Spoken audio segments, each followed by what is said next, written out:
In today's video, we're going to take you along with us as we walk another luxury flip with our general contractor.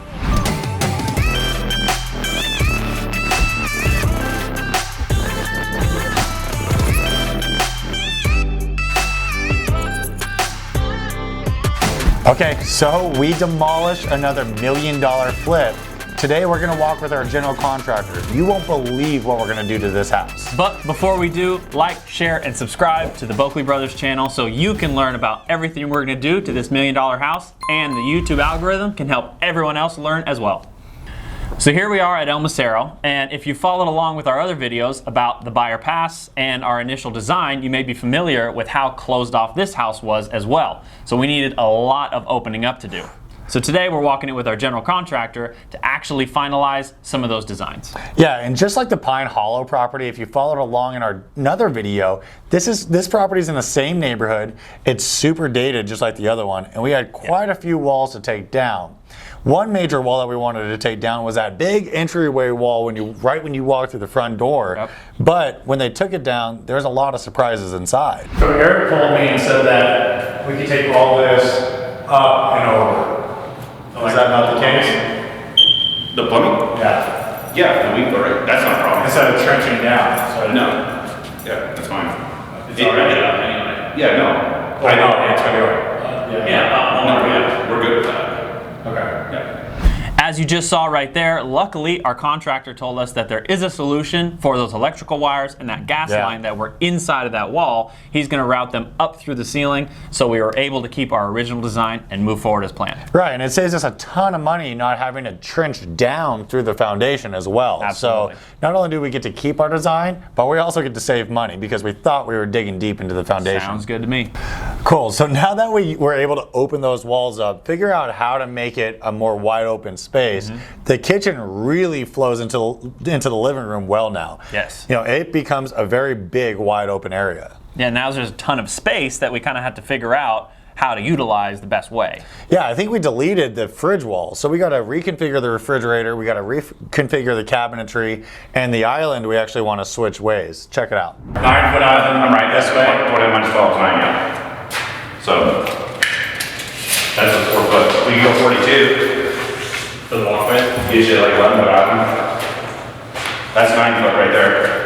I mean, we also have to consider we just want to use only 2 jumbo slides. If we shove it this way, I might be able to come further this way, because if I have 6 foot here to the backside right here, this walkway here could be smaller than 4 foot. Yeah. And I can bring it maybe like to like,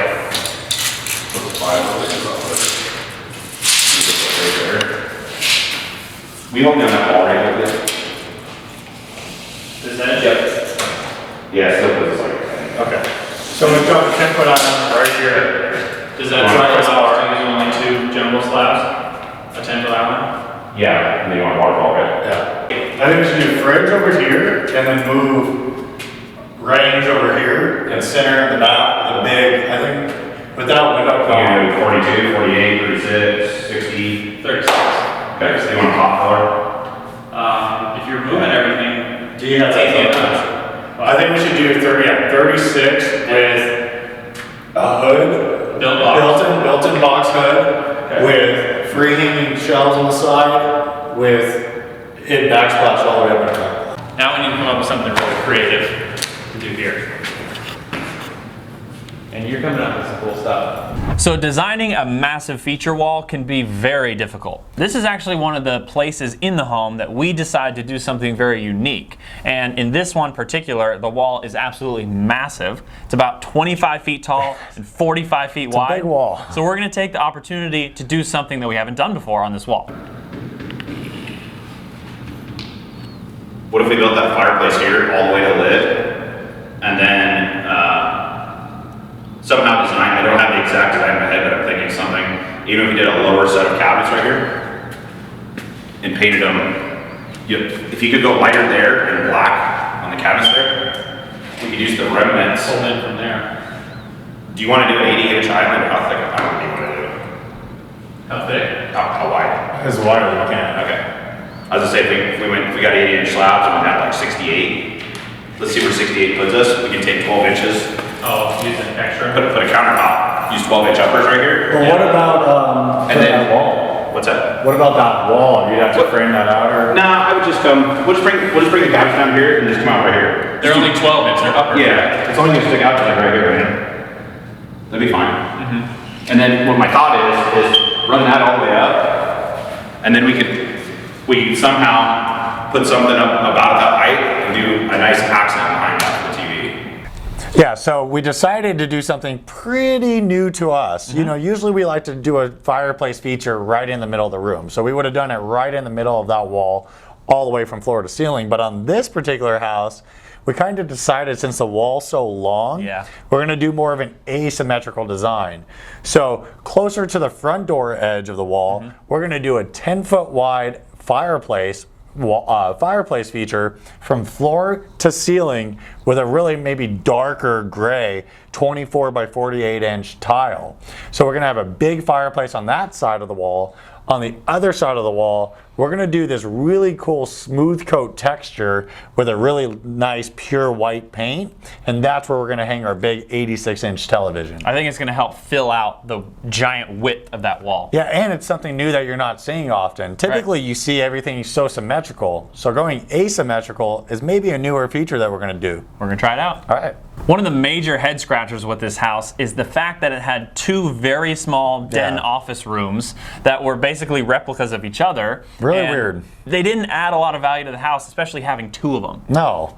You know, we really had to figure out how to make that one den a 4th bedroom and a 3rd full bath. Tub shower, I think. We have 7 feet, so I can do 28.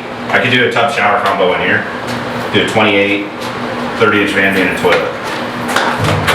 I'll put the toilet right there, vanity right here, shower right here, door coming in right there, done. Okay. Yep. And so this will be walled off, and you step in and in your, or this whole thing is your closet. No, through here. Okay. Good. That's a good sized closet. As long as it becomes a bedroom with a full bath and a closet, that's what all we care about. This will just be a hallway like this. So Nick really helped us out with redesigning that second den into a 4th bedroom and 3rd full bath with its own walk-in closet still. Yeah, very, very smart design ideas from him. So this adds a lot of functionality to the house and adds value to the house. It really does. So now that we turn that one den into a 4th bedroom, we still have that dedicated office as well. And in a luxury property, we got to make that office as nice and as elegant as possible. Yeah, do the squares above it. That'll give this something nice. That one came out nice. Because everything now is floor to ceiling, like put some top on. There we go. So as you can see in that office, we're gonna do a really cool feature wall in the back. Just decorate that up a little bit so it looks really nice. Travis came up with a great idea and even had a picture for us for reference. You can always count on Travis for a good idea or two. Yeah, he's great. He really is. And I think that back wall is gonna look awesome for that office. So there's a lot of really good elements about this house. You walk through the front door, you got really high ceilings. We're gonna have a beautiful fireplace wall, a brand new wide open kitchen, but a big negative to the house was the master bath. It was really quite small. It made it exceptionally hard because there's not a lot of room in that master bath. So our design, we really had to get creative with it. Okay, I really like this. So, but for the shower, I want to make sure that we do have a huge, a really big niche here. Linear niche. Linear. We're just gonna do a single shower head. Yeah, we'll just do You know, some body sprays or anything. I think it would be nice if there was more than just one single Just thing. some body sprays. We gotta do something, man. All on the same wall. Yeah. Either that or a big. This lady here does all the tracks and shit. She's awesome. I'm gonna send her a number right now. And you'll tile up to where? Let's go. And how tall will our glass be? Well, this is 8 foot. This door. What do we have here? What are those tiles? 30s? 24 by 30, 24 by 48. Okay. So 10 foot would be right there. Wherever it brings us, be roughly right there. That's tall enough. Either 10 foot or 8 foot. On that wall and that wall. Or you go to just that. Yeah, so come up, over, around the window, down, all the way around. Up and across. Okay. Do we need a bench or anything like that in there? We get a 3-foot bench on the back side, right here. Or like, well, the glass is gonna come down this way. Put one right here, like right here. Will that make it too thin now? Because he's gonna bring it over. Just come up 10 inches. Just a small little 3-foot bench. Okay. Okay. Yeah, that'll be fine. Made out of what, quartz? We'll just tile it. Okay. Yeah. So as you can see, we decided to open up the shower a bit, hopefully help make use of that small space. We're gonna tile up to 10 feet all the way around the shower, add a nice free-floating bench, and put in some body sprays. I think we're really doing the best we could possibly do for a space that's just not oversized. Exactly. Tell them what post-tension is. Post-tension? Post-tension is cables that run through the slab every 36 to 48 inches have 5,000 pounds of pressure with a sleeve around them. That's pulled to the outside both ways, and they run in a T pattern or X pattern going both ways. And what happens is in Nevada and Arizona, a lot of the soft soils have expansive soil, so the house just floats, so you don't get any settling issues. It just keeps it as a living. So it keeps it slap and crack. Yeah, your house could be an inch out of level and you don't know it, but nothing falls apart. Versus having the whole crack. So when you There it is. when you jackhammer, you can't just go saw cut because you start cutting the cable. So you got to repair each cable. It's about $1,200 cable. So you come in and you got to be very careful jackhammering. So there's a little bonus nugget of knowledge for all of you. Post-tension slabs have rebar running through them with tension applied. So the last thing you want to do is just go jackhammering and saw cutting without knowing that ahead of time. Yeah, that would be a bad idea. Thank you so much for tuning in today. We're super excited for you to follow us through the El Macero project, from the rehab all the way through the completion and the sale of the property. If you have any questions on remodeling, walk-in properties with contractors like we did today, make sure to drop those questions in the comment section below, and we will be sure to answer them for you. So until then, we'll see you on the flip side.